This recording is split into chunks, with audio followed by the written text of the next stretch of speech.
Welcome, everyone. I'm David Paparelli, the co-founder of M-Cultivo, and this is The Cupping Table. In these interviews, we'll be hearing from some of the best coffee producers and buyers in the world. They share their stories, insights, and outlook on specialty coffee and what makes their coffee so unique.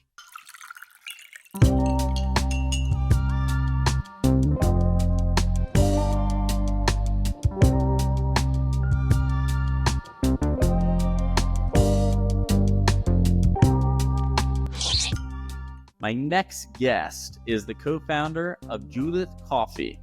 Serkan is a 3-time Barista champion in Turkey and has recently moved to Dubai to pursue his next dream, which is Julith Coffee, which is actually where I met him. And I was happy to meet him in Dubai at the World of Coffee because Julith actually participated in the Dubai Coffee Auction live event.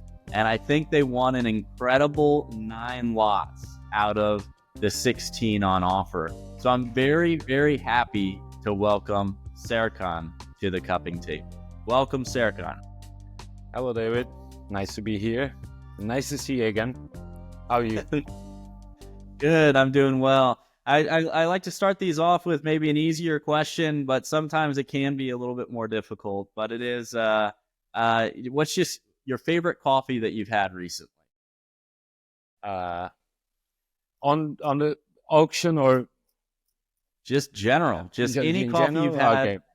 In general, I'm in love with Libericas for maybe 2 years, and also I recently competed with Liberica in national coffee championships, and also in World Barista Championship. I use Liberica.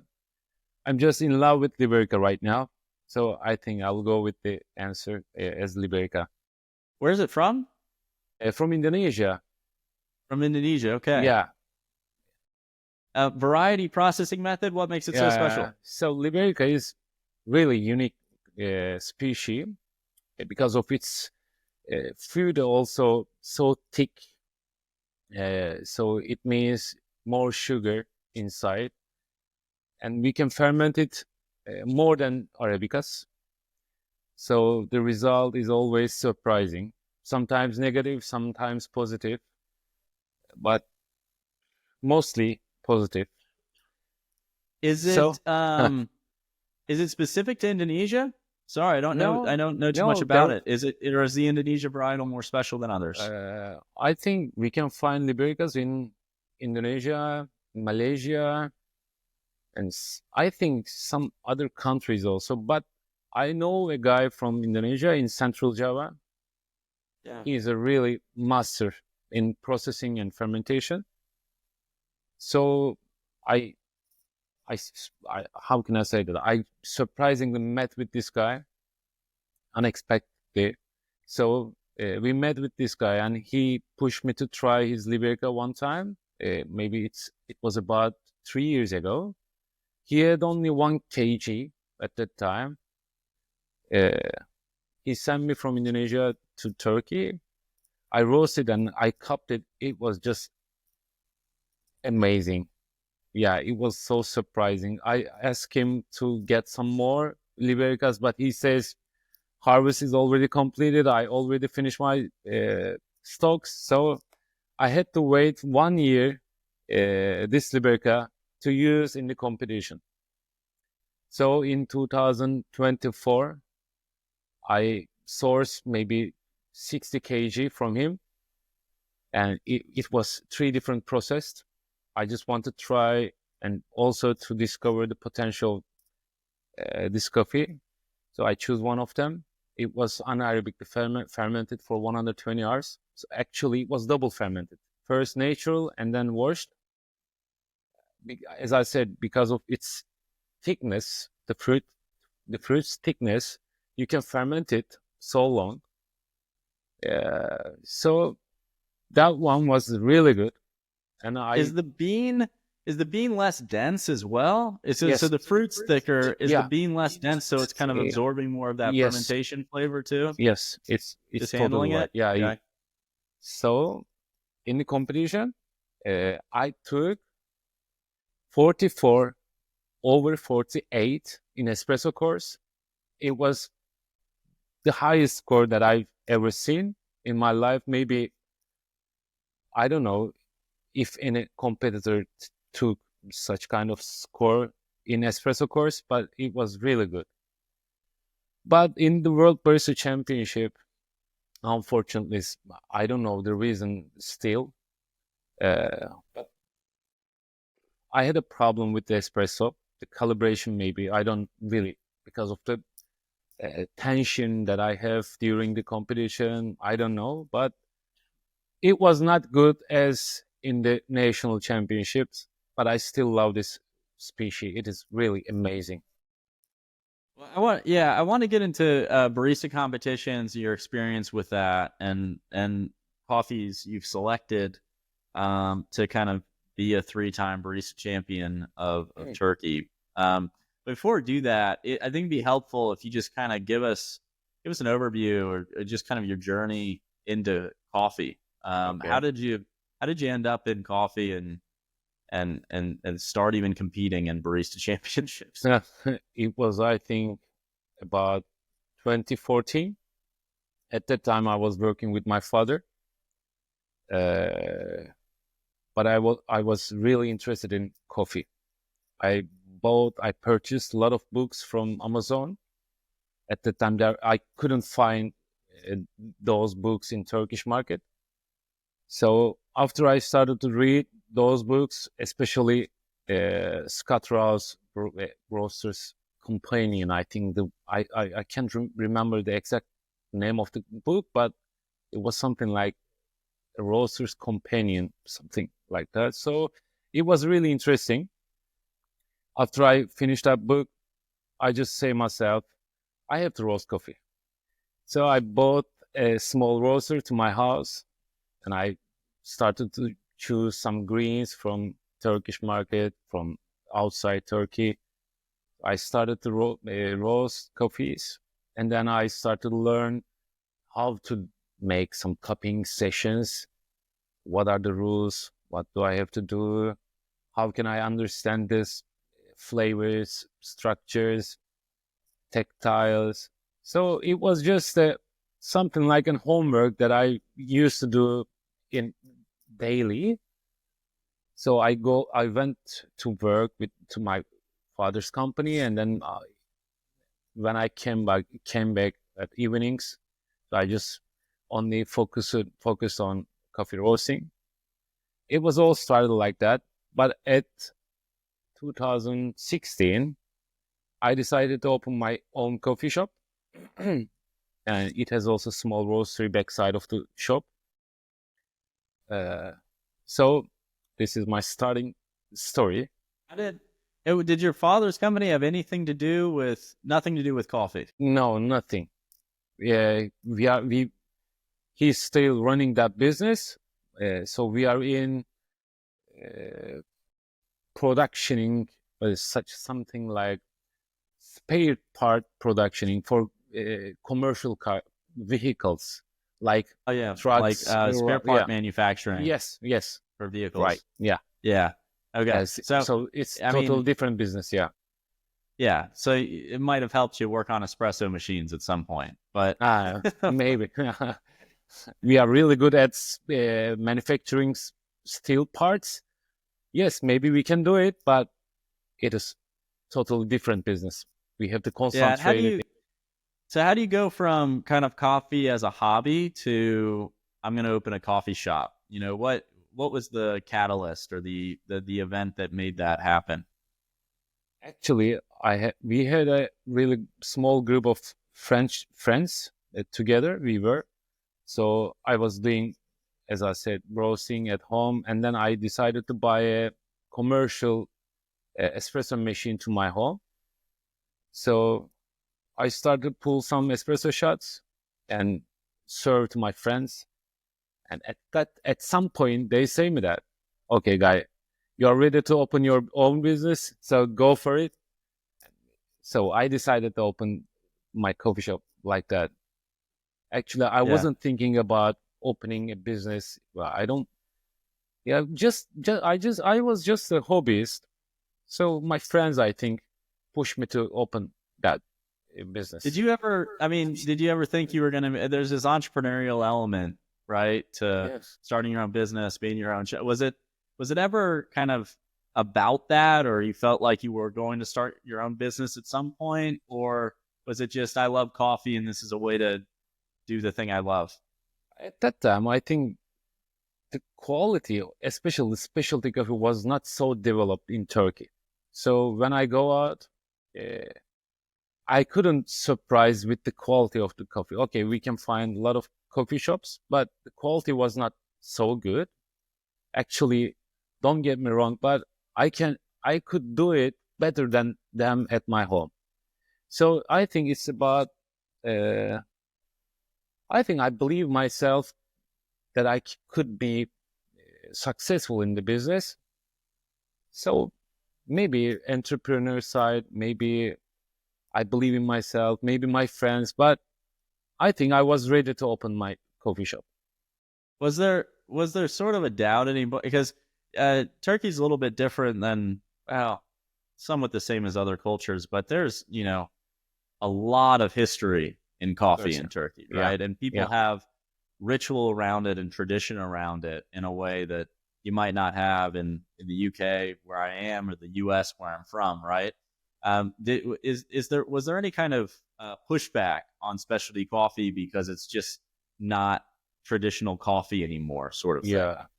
Well, at that time, it was really surprising for all of our customers. When we served the coffee at a certain temperature, they was always saying that it's cold. But because we used to drink Turkish coffee after we boiled it, so it serves like so hot. So we used to drink coffee like that temperature. So it was really hard to get good feedbacks from customers at that time. But now, today, I think our market is growing. But on the other hand, the economic side is a little bit problem in Turkey. So one cup of coffee now costs too much for Turkish people. I don't know the future, but I'm not so, how can I say that? I cannot guess about the future of coffee in Turkey. I don't have too many ideas, but there are some good roasters, there are some good coffee shops. I hope they will live forever. Yeah. Yeah. And when you got, I'm just curious on this, because it's so challenging when you first start something, right? And you're getting negative feedback from customers just saying, hey, the coffee's too cold, or it's not hot enough, or whatever the feedback, too expensive, or Too sour, too. why do you do it? Yeah, exactly. This sort of thing. I mean, do you basically say, well, no, this is how we do it, and this is, Of course. this tastes good, or do you try and do a No. Turkish coffee for them? Never. And then, Never. I never did that. I always believe in my coffee.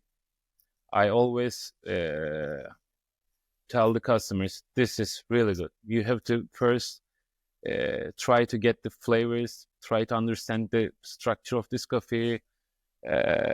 You can try more hotter than I serve. That's okay. We can try it. But at that time, at some point, you will understand why I serve this coffee at 60 degrees Celsius. yeah. So this is just something like a practice we did all together. Yeah, but I believe, You kind of took it. It's like an opportunity to educate the customer effectively. Yes. Right. Yes. They complain. It's like, well, actually, this is why we do it this way. We're happy to kind of modify that, but this is what this is. Of course. Yeah. Yeah. Yeah. It was a little bit challenging. Oh, okay, I accept it, but when I start to think about the past, I really enjoy. Yeah, it was really good. So teaching something to your customer is really good. So that's all I can say about my past. It was good. I still love when I thinking. So here we are. We moved from Turkey to Dubai. So this is a new journey for me. We are starting a new business. Let's see. I don't know. Still, I don't have too much ideas about the cultural things about Dubai. Maybe I will see the same thing from the customer side, but I'm totally ready for it. And yeah, and you made the transition from Turkey to Dubai. You Yeah, said there's some economic problems potentially in Turkey that are, making it really hard to sell things like a cup of coffee. What's the reality in Turkey? Was that reality in Turkey part of the reason why you moved your family to Dubai, or what was the yeah. reason for the move to Dubai? One of the reason is that, and I have too much dreams about coffee. I'm still eager to achieve a lot of things. So I'm not finished yet. After 10 years almost, or 9 years. So when the opportunity comes, I talk with my family, and they always supported me. So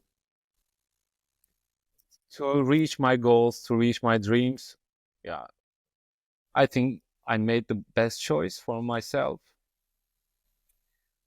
In Turkey, it's really hard to find high quality coffee beans. It's really hard to uh, educate yourself, educate your palate, because you cannot find really good coffees because of importing.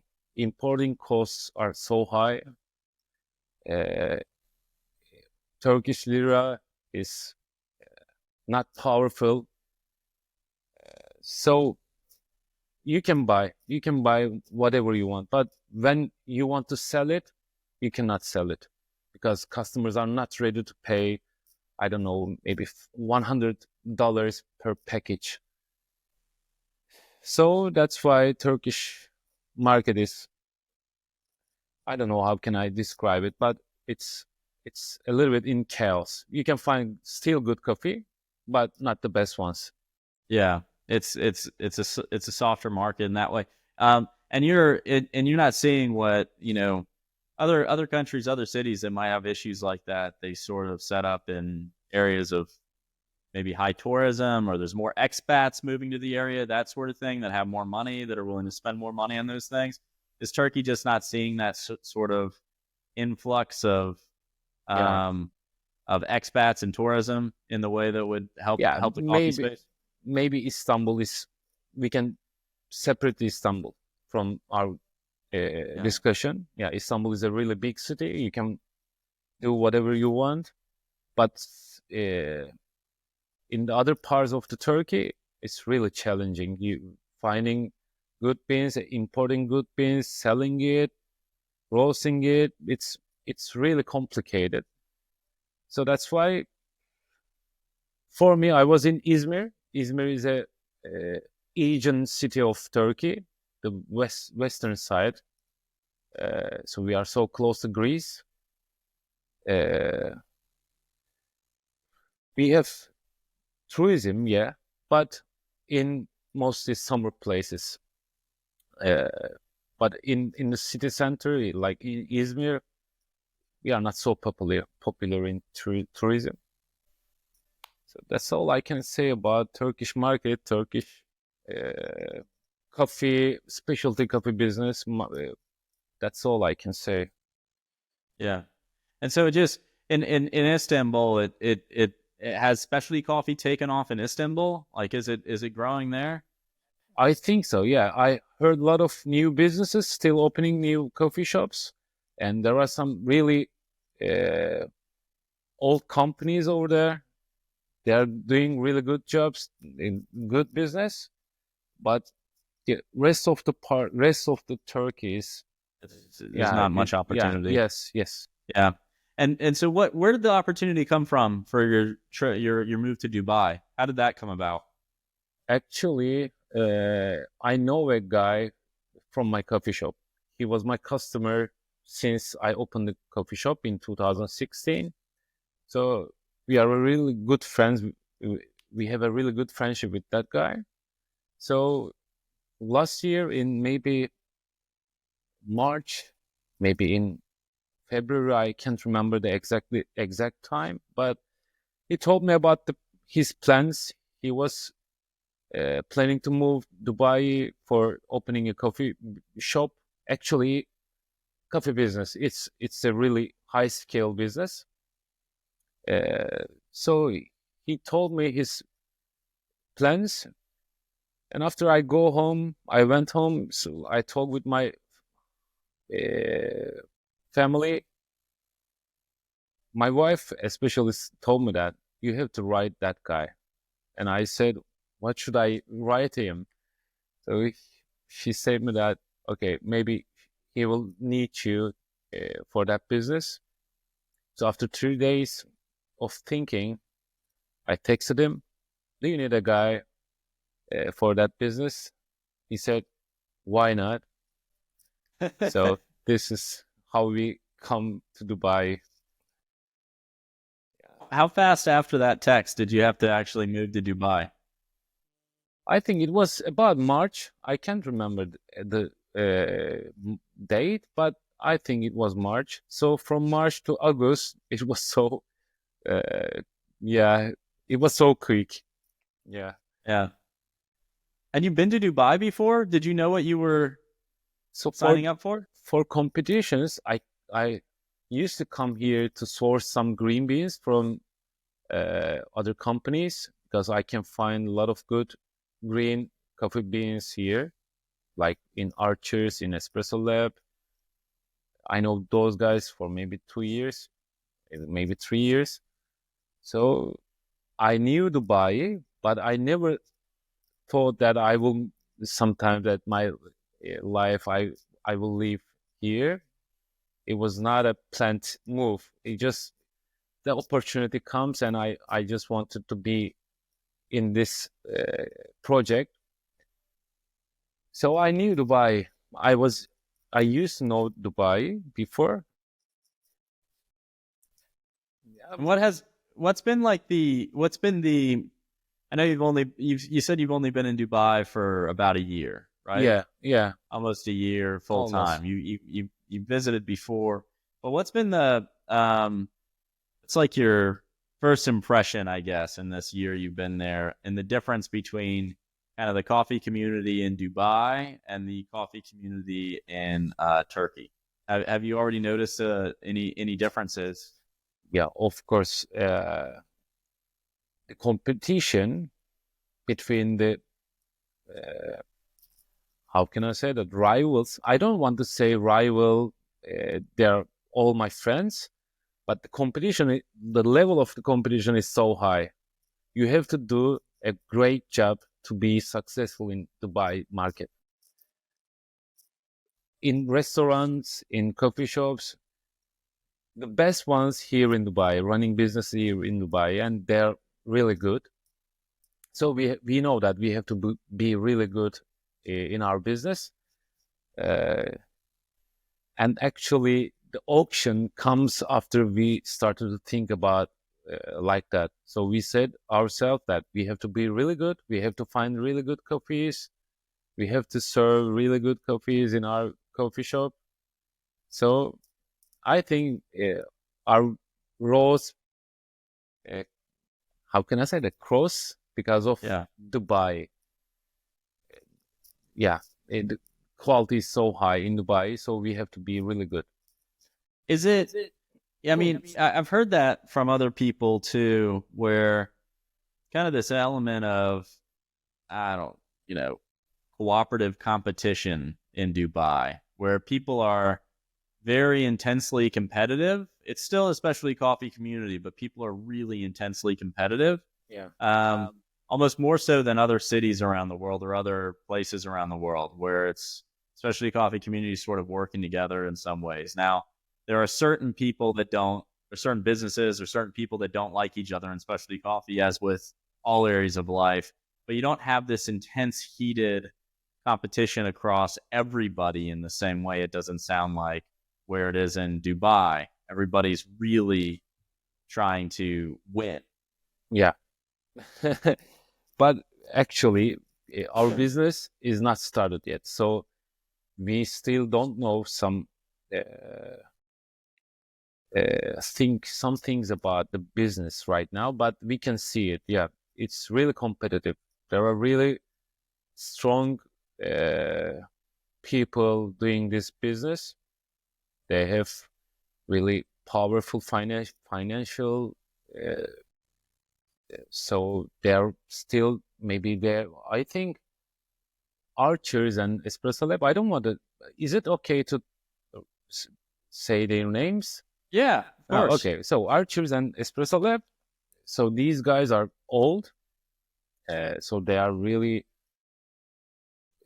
selective in coffee when we are talking about the range of the quality. So these guys are really good. So actually, I want to see Julith at the same level.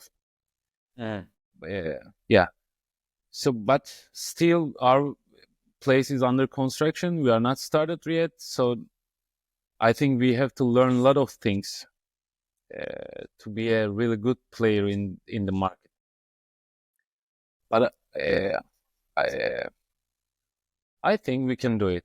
Yeah, I think we have enough knowledge. We have financial power to do it. So maybe next year we will talk something different. We will say I don't know how can I say that, but I think we are going to be successful in this market. I totally believe it. There's always a risk. I mean, it doesn't really matter if you've been around for 5 years, 10 years, or 1 month. It's like maybe next year, you might not have a business, or you'll be really successful. You never know. Yeah.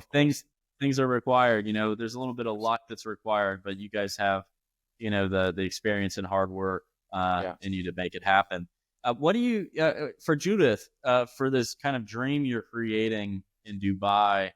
How is it going to be different than what you built in Turkey? Like, what is this next kind of iteration of your coffee business look like? I was dreaming of offering an experience from start to end in our coffee shop.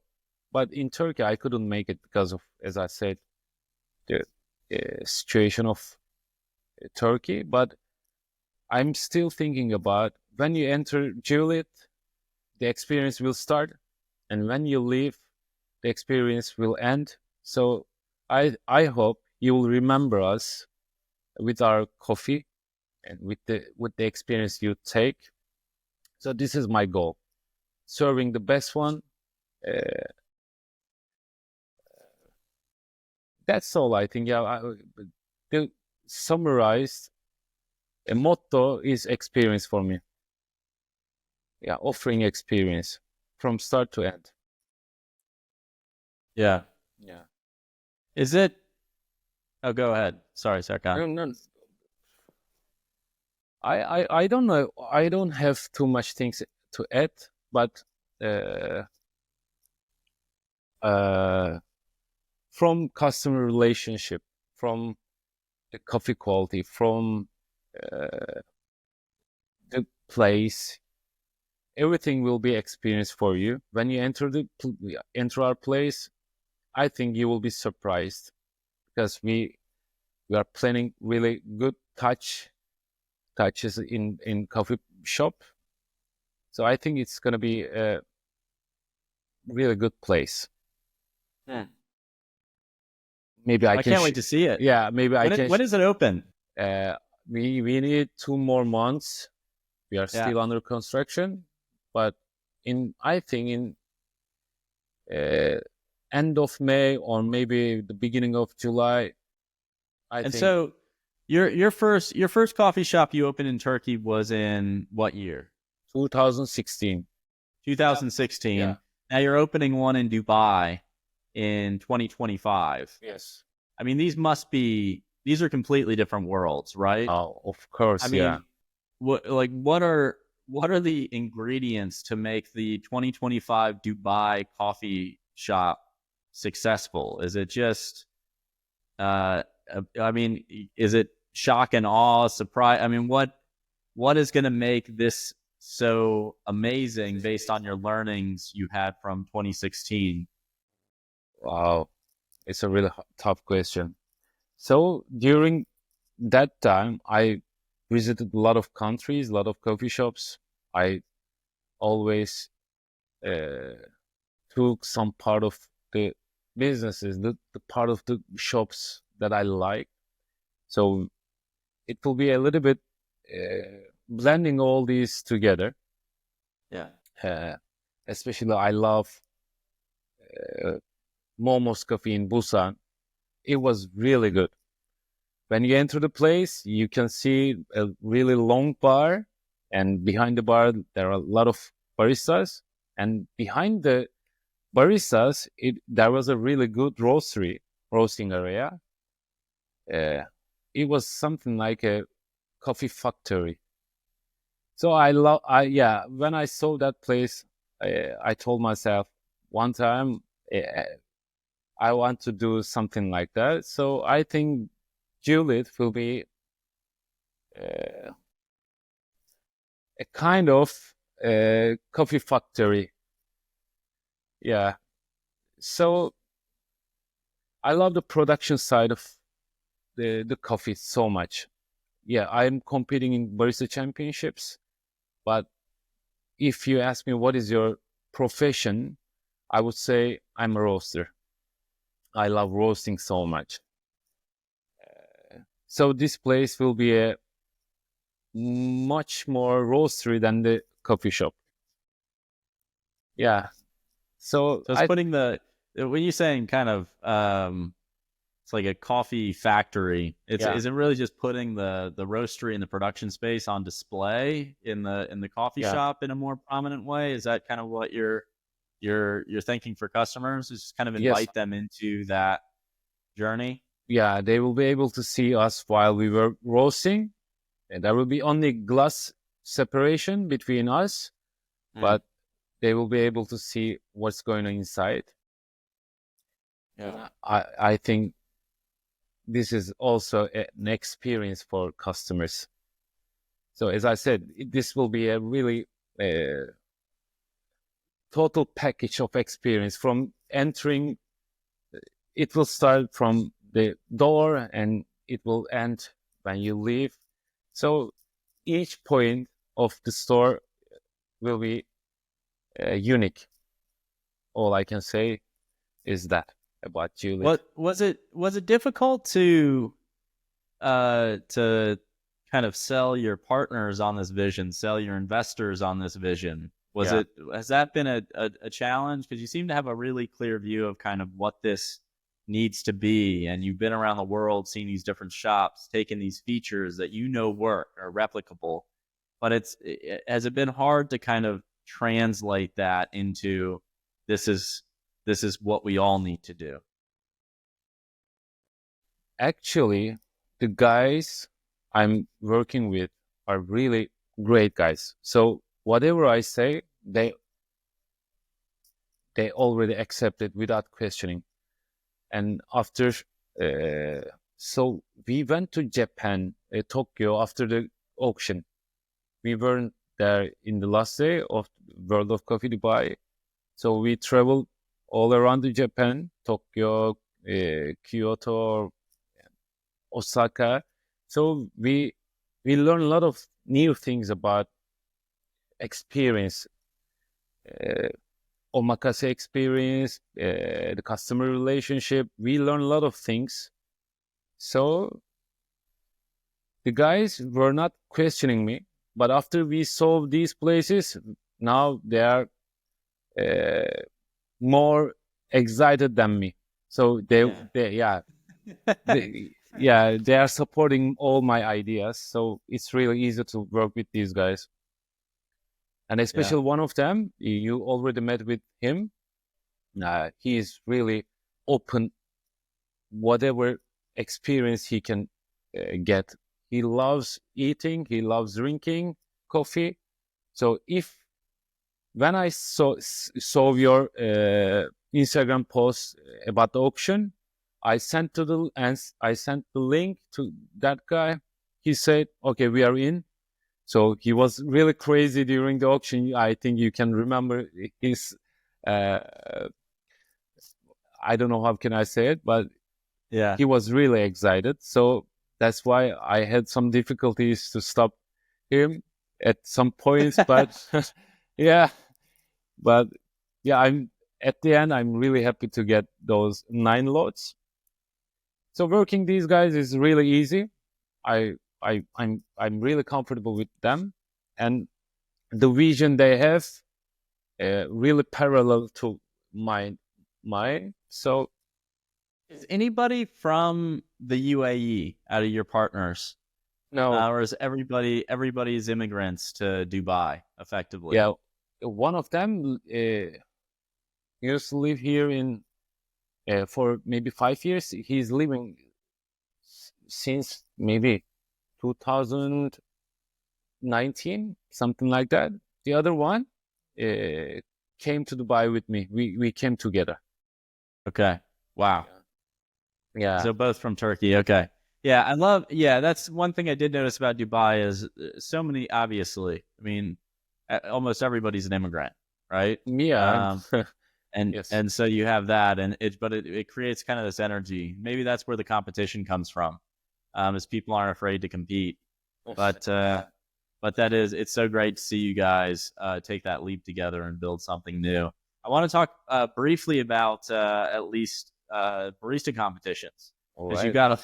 got a lot of experience in that, and I'm wondering why should someone do barista competitions? Is there a business to barista competitions, in other words, or is it purely for the love of the game?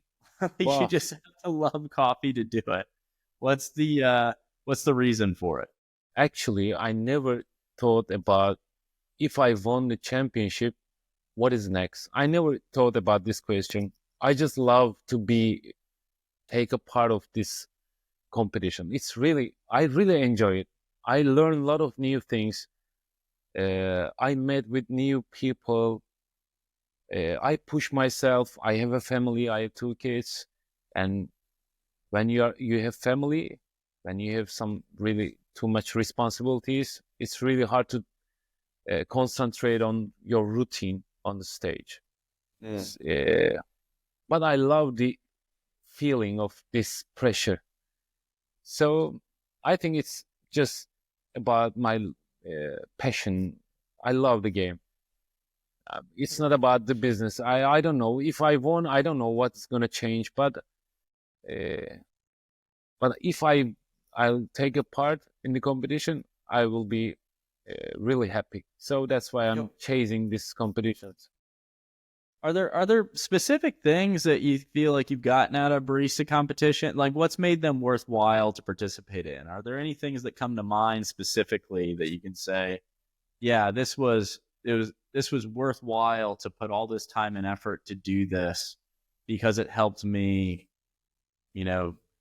start this other business, or improve my current business in this way? For business side, I don't know the effect. Yeah, of course, when you win the national championship, you gain some popularity in your region. Actually, I won roasting competition when I opened my first business in 2016. It was, I think, after 3 months or 4 months, they announced that there will be a national coffee roasting championship. So I said, okay, let's go. And I won that competition. So all the story starts from there. So after I won the competition, I heard a lot of, I gained a lot of popularity in Turkey. So I had some customers from Istanbul, from Ankara, from other part of the Turkey, but it was not because of the business. The decision was just for myself. I just wanted to test my skills, and also in 2020, it was my first barista competition. It was also the same. I just wanted to test myself, but surprisingly, I won the competition again.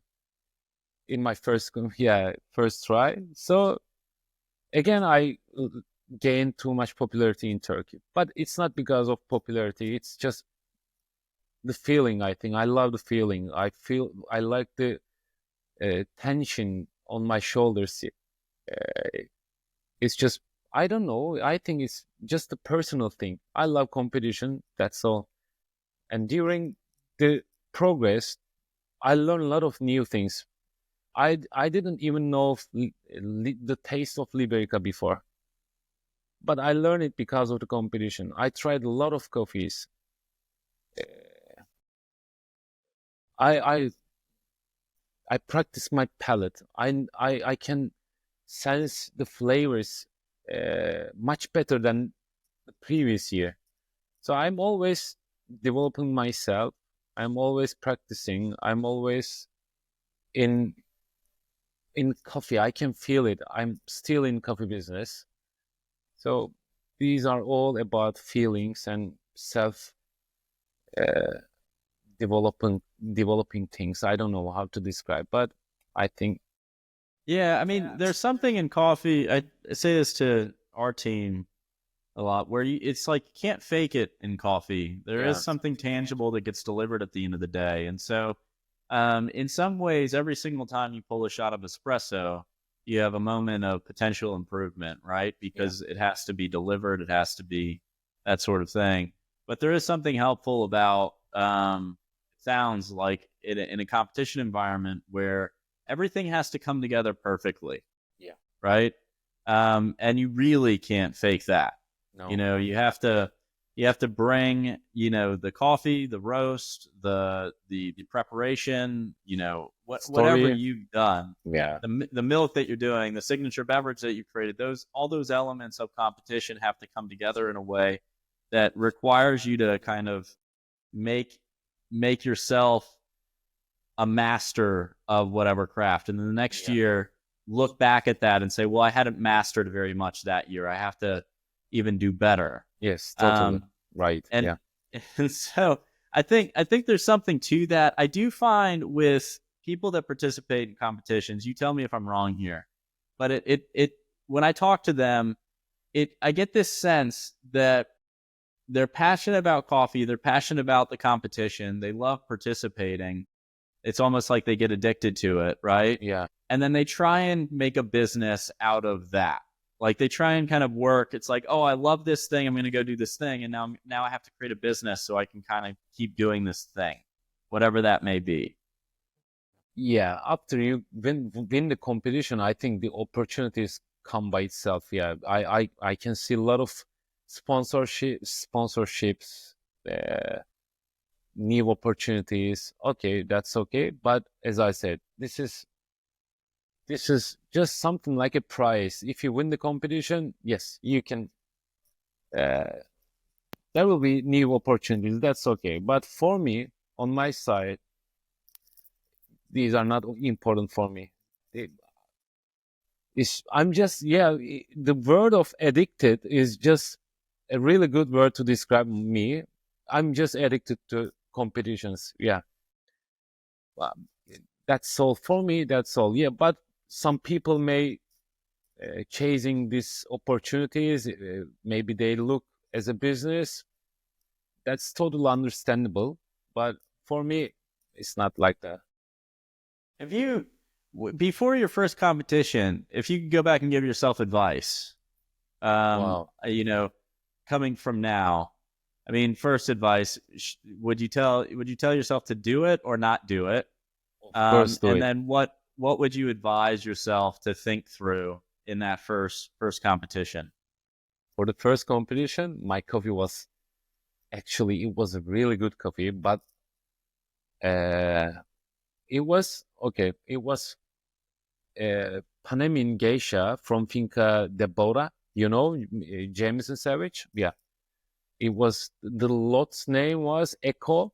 It was a Cascare infused coffee at that time.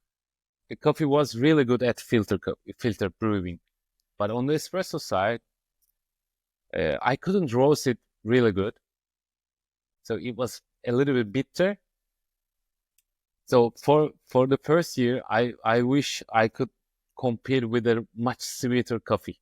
This is the first advice that I can give. Uh, because the guy who won the competition was from Colombia. His name was Diego Campos. I had a chance to take some samples from after the competition from him. So his coffee was just amazing with sweet. So you can easily say that, okay, he deserved that. So I wish I could compete with much sweeter coffee at my first year. For the second one, I used Eugenioides from Colombia, Immaculada Coffee Farm. Yeah.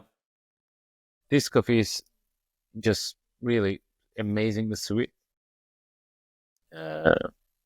So I won the competition with this one, but I had a really limited stock with Eugenioides. I don't have too much Eugenioides at that time. And after I learned that I couldn't get visa, so I decided to not push myself. Maybe I can apply for one more time to Australian consulation. Yeah. So yeah. Consulate. Yeah, consul. Yeah. So after, as I said, in for during my third competition, I used, as I said, Liberica. So for third one, you didn't ask me, but I want to say it. The advice would be, I wish I couldn't talk too much about Liberica, because on the judge side, Liberica and Robusta they are really sensitive about these species. If I said this is geisha, I think I could score maybe higher, because But you focused too much of your narrative on Liberica. yes, Okay. because when And they they associated that with a cross species with Robusta, which yeah, then they said, okay, well, this is just bad coffee. yes, it was, I think, my fault, but I think the score that I get and the place that I took is not so bad. But this I think I wish I don't have to talk too much about Liberica. This would be my advice for the last year. Well, you don't know, but you don't know if it could have been, there was always a time when the next, popular coffee wasn't a popular coffee, right? So there was a time when Panamanian geisha was not a thing, right? There was a time when, co-fermentation or Eugenioides or any of these other things weren't popular, right? And so Liberica could be that next thing, but it takes somebody to kind of win something with that. So you have to take a risk, right? I mean, would you really tell yourself to take less of a risk and just play down Liberica, or do you stand behind the coffee that you present, right? Yeah, I'm really addicted to this species. I will do my best to highlight its potential in the world stage. I'll try my best again. Yeah, I'm not going to give up, because I put really too much effort to this species. We are working with that guy for 3 years. Each year we are going one step further. Always we are pushing our limits. We are trying too many new things. And this year I will try my best again to showcase its potential on stage. I hope. Is this? Yeah. Because I was going to ask you a question on sourcing for competitions, right? So Yeah. finding the right coffees, like the advice all 3 years was really find the right coffee, because if you have the right coffee, then, then you can have a chance. But if you don't have the right coffee, you have no chance, Of right? course, yeah. And so, I mean, I've heard this from different different baristas or different approaches, right? One is just get the best possible coffee you can get from any producer that you can get it, like the best coffee from. So meaning I'm going to go to the top 5 coffee producers in the world, and I'm going to ask them for specific lots, and then I'm going to cup through those lots, and then I'm going to put those in competition. You've taken a different approach, which is I'm actually going to invest with a single farmer over a 3-year period, and then fine tune the coffee to what I think it needs to be in collaboration with them to get there. And it's not a common. It's Indonesia, right? Yes. We're not talking about Colombia. Yeah. We're not talking about Panama. Yeah. We're talking about Indonesia, right? Just a small village. Yeah. This coffee comes from Central Java, and there is a really small village called Temanggung. So these guys are really, how can I say that? The capacity, the vision is totally different than the Panama or Colombia.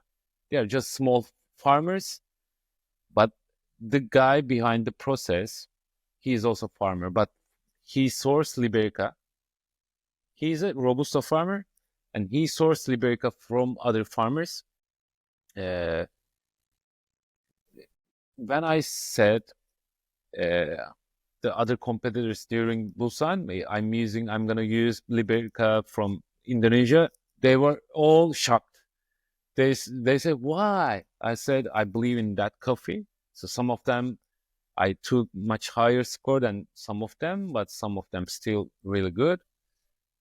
So I think it's not about purchasing the best one. I think it's about what you are going to do on stage. What is your story? What is your purpose?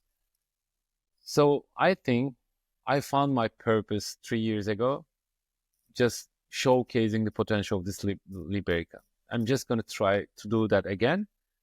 For your question, in 2020, if I'm not wrong, the first 3 or 4 place used Eugenioides.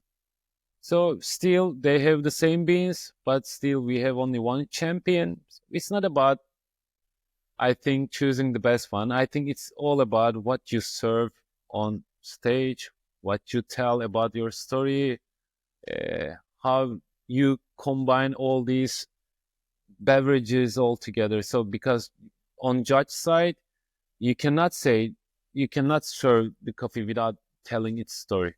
So you serve the espressos, you told all stories about behind the cup. But for the milk side, milk beverage, you have to also tell what's going.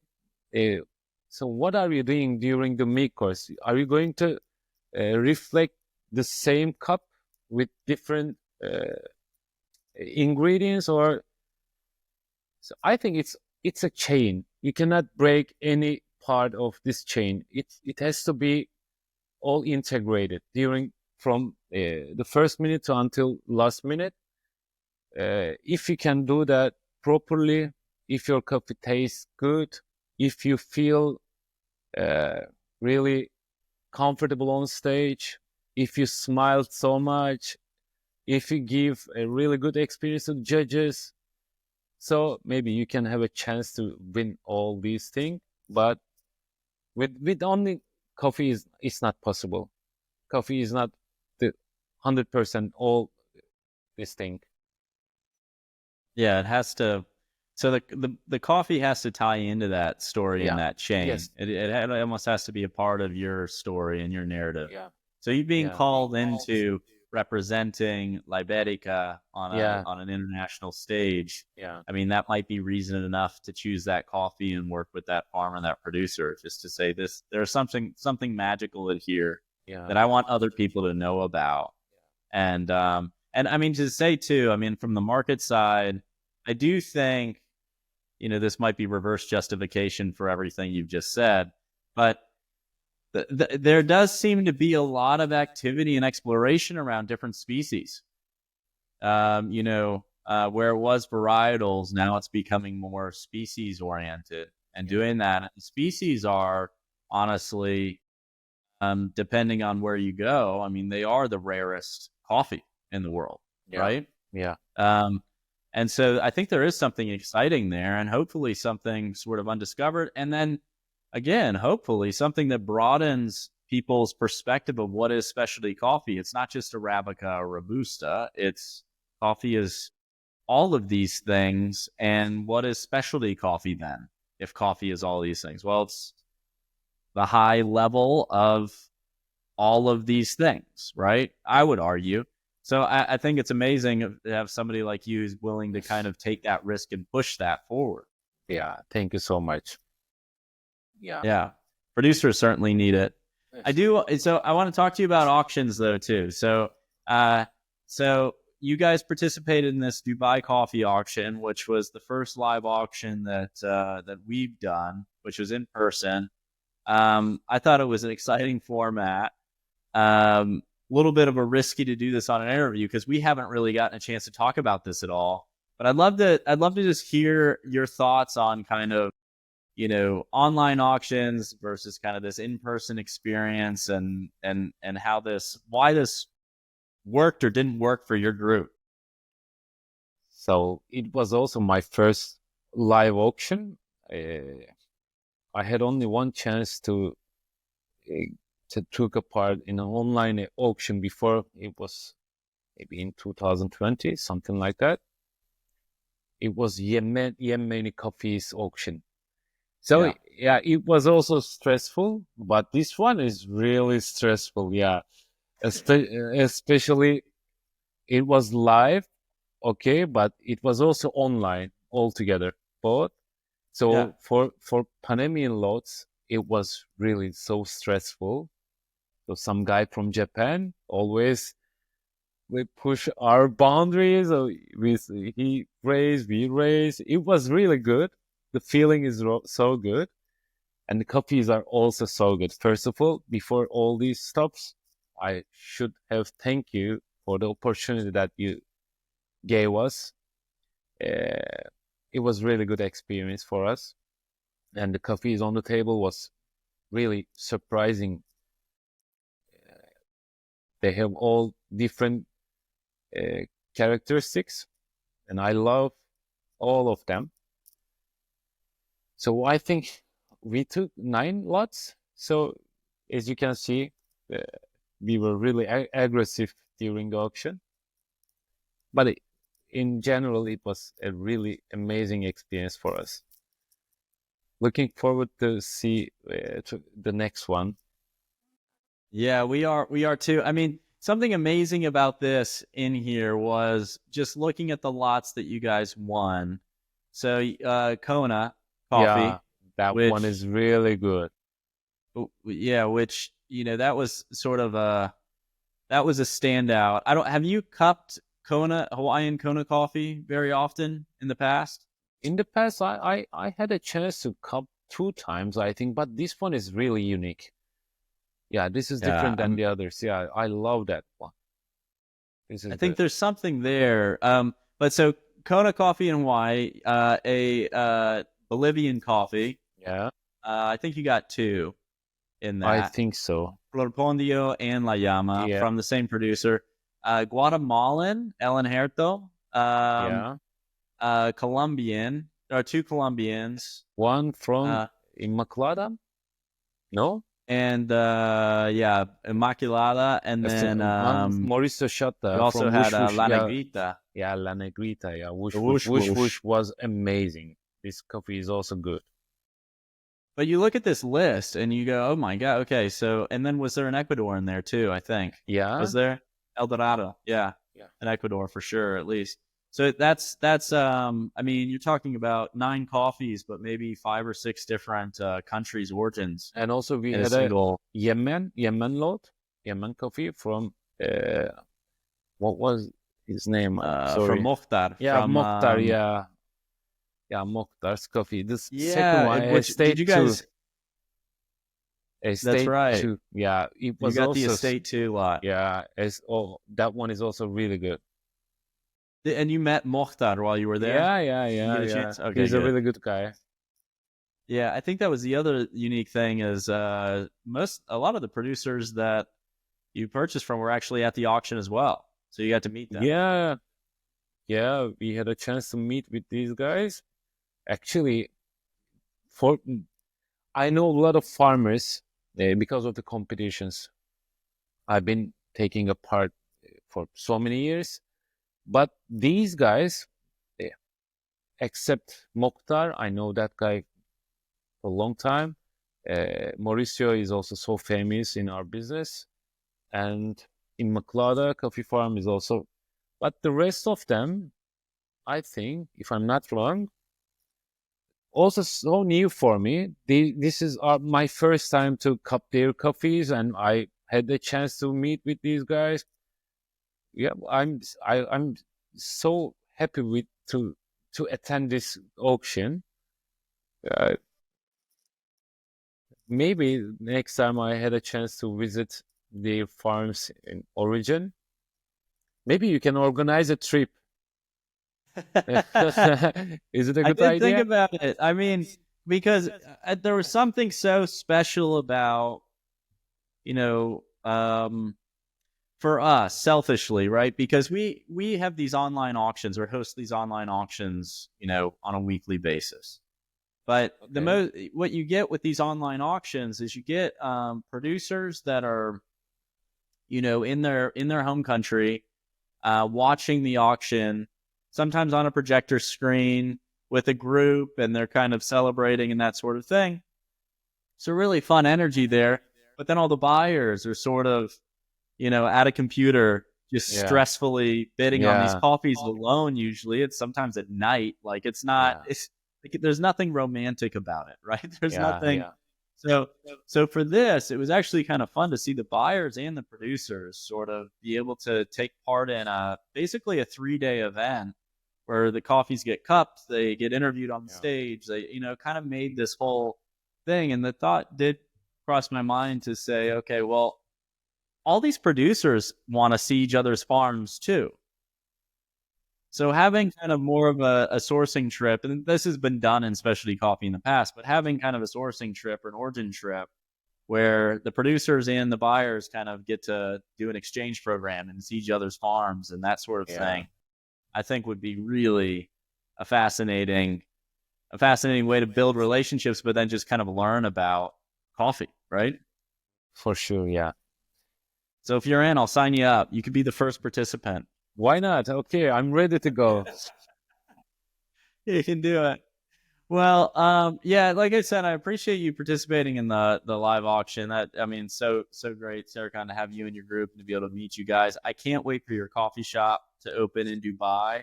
I would love to ask you one last question, which I also finish these interviews with almost everybody on, which is, what are you kind of optimistic, or what are you looking forward to in the specialty coffee industry in the next 5 years? What do you hope to see?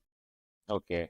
After talking too much about Liberica or Liberica, I call it Liberica, but I think in English, Liberica is much uh, right. So I think uh, we have to act so fast before it is too late. Last year, I had a chance to pick some cherries from a small farm, but this year when I went there, the trees were gone. Yeah, so due to very low demand, some farmers are cutting down the trees. It really hurts me. So for the next 5 years, I think I wish I can see that species more often in coffee shops, because it has really huge potential. Believe me. Uh, I think this is my dream, seeing Liberica all around the world. This is the dream for me. Yeah. I absolutely love it. Yeah, Serkan, thank you for your time today. I mean, you are 3-time barista champion in Turkey. You are the Liberica evangelist, is what I'm hearing. All that, and then you're just this. Now you're this dreamer in Dubai, and so I hope that you keep dreaming. I hope they keep coming true. And just thank you so much for your time today, and your advice, wisdom, and stories you've been able to share with our audience. Thank you, David, having me here. It's really my pleasure to be here. So I'll send you an invitation. After we open the shop, you'll get an invitation, and I'll be really happy to see you in Julith. Okay? I'll be there. I love it. I'm definitely going to be in Dubai next year. So okay. So I'd love to see your shop, but if not before then. See you next year. So okay, we'll see you, Serkan. Thank you. Bye. Bye.